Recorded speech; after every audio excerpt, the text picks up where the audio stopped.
valuing their input. Part of this listening is you want to listen for useful content. So you know, you can't get their input on everything, but you can let the toddler decide whether to wear the blue shirt or the green shirt. You can let the first grader who's writing a paragraph on one of the characters in the book you're reading aloud to them, or in his case, it would be a sentence or two, but he can pick which character. Or an older child, you might say, we've been using this math curriculum and I'm thinking about this other one. Have a look. Doesn't mean I'll necessarily pick your choice, but I want to hear what you like about this and what you like about that. So getting their input and showing that you value it is another way to communicate respect. So true. You want to also help them to be training them in decision making. So maybe if it's the curriculum, maybe it's a vacation you're having, you want to start talking with them about how I make a decision.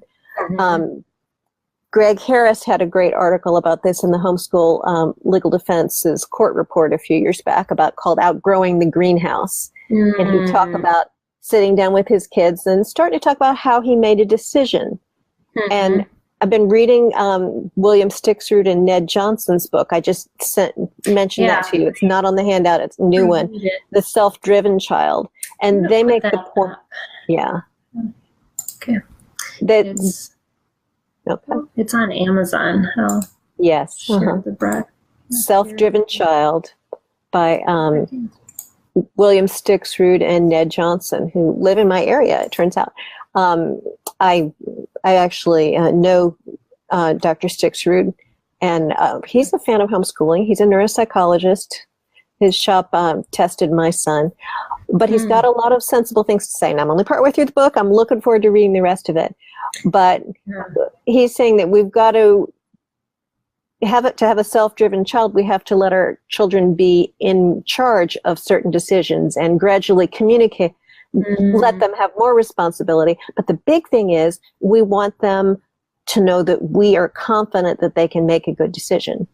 Now, I'm not confident that my 6-year-old would, when he was 6, would have chosen a nutritious meal, but it's a process. And there's some things I can't let them decide. To going back to 6-year-olds, my daughter went through a phase where her idea at age 6 or 5 was that what would really look good together would be a purple turtleneck with a red skirt or vice versa.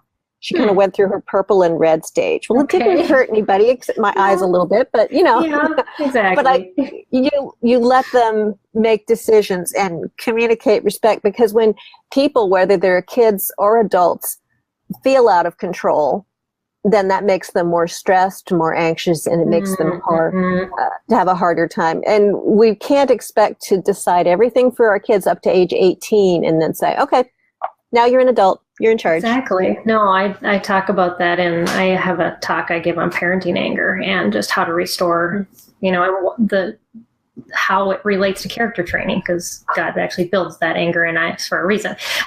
But one of the things I talk about is every time we correct our kids, we teach them about these natural boundaries they have to build.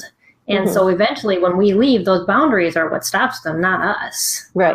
But like you're saying, there's so many parents that, that do that helicopter thing until their child leaves the home. And then they wonder, why did everything fall apart? Well, because you were making all their decisions for them. Right. And I think that's harder for those of us with kids with special needs, because the consequences just seem so much bigger, and it's very scary. But I'm excited to be reading this book, because William Stixrud spends all his time working with kids with different kinds of learning challenges. And so he gets that. Right. And that's been helpful. That's what I've been thinking about this week.